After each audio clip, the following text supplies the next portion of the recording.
Hi friends, welcome back to Tansi creations YouTube channel. ముందుగా ఈ channel చూస్తున్నందుకు మీకు చాలా థ్యాంక్స్ అండి.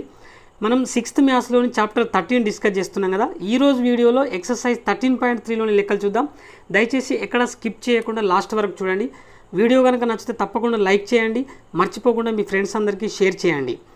దీంట్లో ఏమైనా డౌట్ ఉంటే కామెంట్లో రాయండి. అలాగే ఎలాంటి వీడియోలు కావాలో కూడా కామెంట్ చేయండి. సబ్స్క్రైబ్ చేయని వాళ్ళు ఉంటే తప్పకుండా సబ్స్క్రైబ్ చేసి నాకు సపోర్ట్ చేయండి. ఓకే ఫ్రెండ్స్, మరి లేట్ చేయకుండా క్లాస్ స్టార్ట్ చేసేద్దాం. First one, PQ equal to 5.8 సెంటీమీటర్ల రేఖాఖండంను గీము. స్కేలు వృత్తలేఖిని ఉపయోగించి పీక్యూనకు లంబ సమద్వికరణ రేఖను నిర్మించుము. చాలా ఈజీ. ఫస్ట్ మనం ఏం చేయాలంటే పీక్యూ ఈక్వల్ టు 5.8 సెంటీమీటర్స్ ఉండేటట్టు స్కేల్తోని ఒక సెగ్మెంట్ని గీయాలి. ఓకేనా? రైట్, చూడండి. 0 దగ్గర ఒక పాయింట్ పెట్టుకోవాలి. నెక్స్ట్ 5.8 అంటే చూడండి, 5 1 2 3 4 5 6 7 8 దగ్గర ఒక పాయింట్ పెట్టుకోవాలి. ఈ రెండింటిని కలపండి. ఇది పి, ఇది క్యూ. రైటా? ఇప్పుడు ఏం చేయాలంటే నెక్స్ట్ పాయింట్లో కంపాసును తీసుకొని మనకు 5.8 సెంటీమీటర్ అన్నాడు కాబట్టి దాంట్లో సగం కంటే ఎక్కువ ఉండేటట్టు, హాఫ్ కంటే ఎక్కువ. ఫర్ ఎగ్జాంపుల్ నేను 3.5 తీసుకుంటున్నా. చూడండి,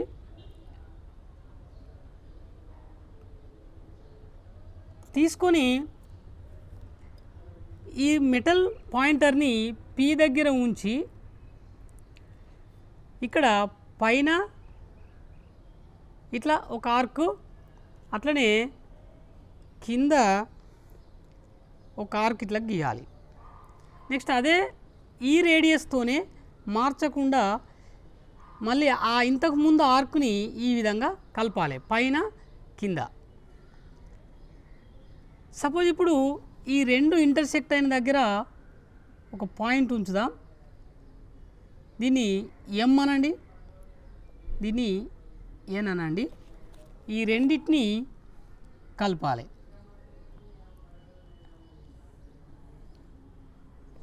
రైట్, ఇక ఇదే సమద్విఖండన రేఖను చూపిస్తుంది.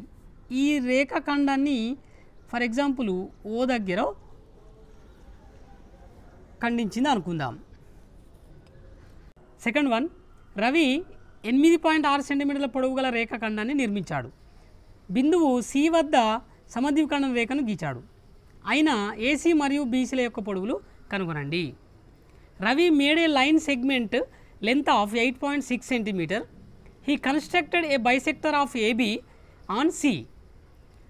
Find the length of AC and BC. ఓకేనా? ఆయన నిర్మించినటువంటి డయాగ్రామ్ ఇట్లుంటుంది.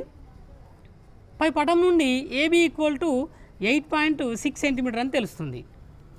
అయితే ఇక్కడ లెక్క ప్రకారము సి వద్ద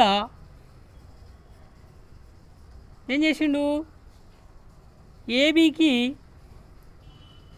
అంటే ఏబీ రేఖాఖండానికి సమద్విఖండన రేఖను గీసిండు. సమద్విఖండన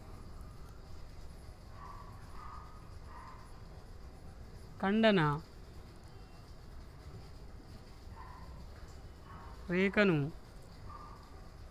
గీచిన ఏమవుతుంది, అది ఏబీని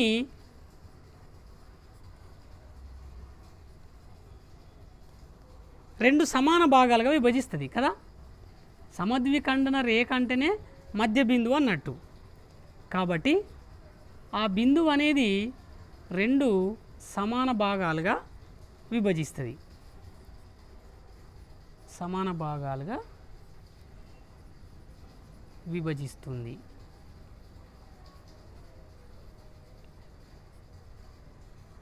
మరి అంటే ఏమవుతుంది అంటే ఏసీ ఈక్వల్ టు బీసీ అవుతుంది. ఓకేనా? ఏసీ ఈక్వల్ టు బీసీ, ఈ రెండు కూడా సేమ్ అవుతాయి కదా.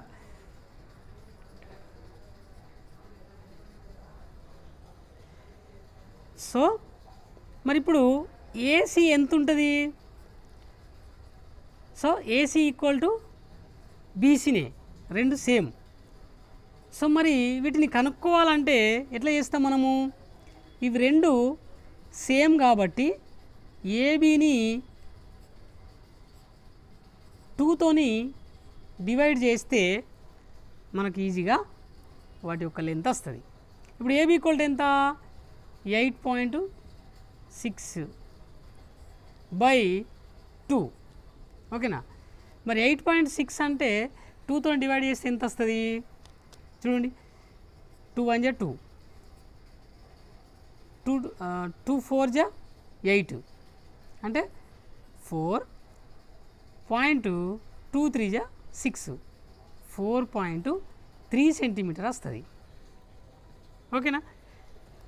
రైట్. ఇగో ఇది మనకు ఏసీ మరియు బీసీల యొక్క పొడవు. థర్డ్ వన్, స్కేలు మరియు వృత్తలేఖిని ఉపయోగించి ఏబీ ఈక్వల్ టు 6.4 సెంటీమీటర్ రేఖాఖండాన్ని గీయండి. దీనికి మధ్య బిందువును కనుగొనము. Using ruler and compasses draw AB equal to 6.4 centimetre, find its midpoint. ఓకేనా? సో దీనికోసం మనము ముందు 6.4 రేఖాఖండాన్ని గీయాలి. ఓకేనా? ఇది ఫస్ట్ ప్రాబ్లమ్ని కంపేర్ చేసుకోవచ్చు. చూడండి, 0 దగ్గర ఒక పాయింట్, నెక్స్ట్ 6.4, 6 4 చిన్న లైన్స్ దగ్గర 4th లైన్ దగ్గర ఒక పాయింట్ పెట్టుకోవాలి. ఓకేనా? రైట్. చూడండి, ఇది ఏ అవుతుంది, ఇది బి. రైట్. ఈ రెండింటిని కలపాలి. రైట్. ఇది 6.4 సెంటీమీటర్ సెగ్మెంటు. ఓకేనా? రైట్. నెక్స్ట్ ఇప్పుడు కంపాస్ను తీసుకొని ఏం చేయాలి? 6.4 అంటే దీనికన్నా ఎక్కువ, అంటే సగం కంటే ఎక్కువ ఉండేటట్టుగా తీసుకోవాలి. చూడండి, సపోజ్ ఒక 4 సెంటీమీటర్ అట్లా తీసుకుందాం అనుకుందాం. తీసుకొని ఇక్కడ ఏ పాయింట్ దగ్గర ఈ విధంగా ఉంచి పైన ఈ విధంగా ఒక ఆర్క్ గీయాలి. అట్లనే కింద ఒక ఆర్క్ గీయండి. ఇదే రేడియస్తోని ఇక్కడ బి దగ్గర ఉంచి దీన్ని ఈ విధంగా ఇంటర్సెక్ట్ చేయండి.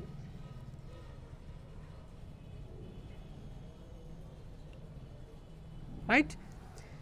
ఎక్కడైతే ఇంటర్సెక్ట్ అయినాయో ఈ రెండింటిని కలపండి.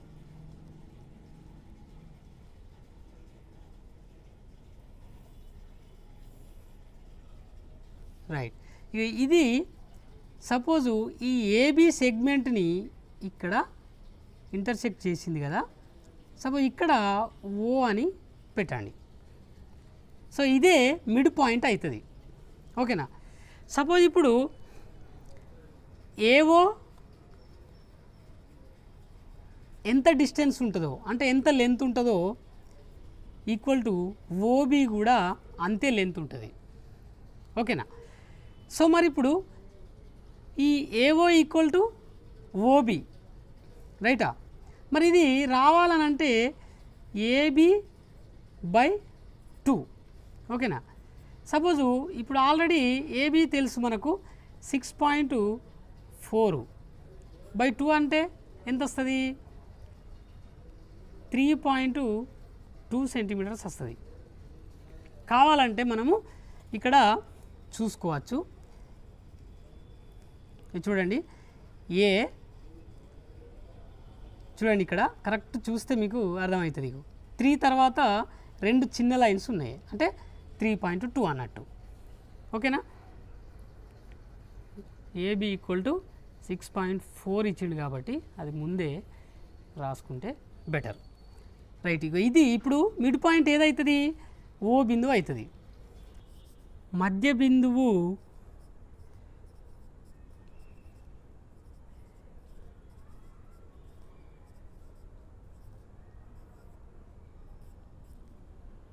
ఓ అనేది ఎక్కడ ఏర్పడుతుంది 3.2 సెంటీమీటర్ వద్ద ఉంటుంది.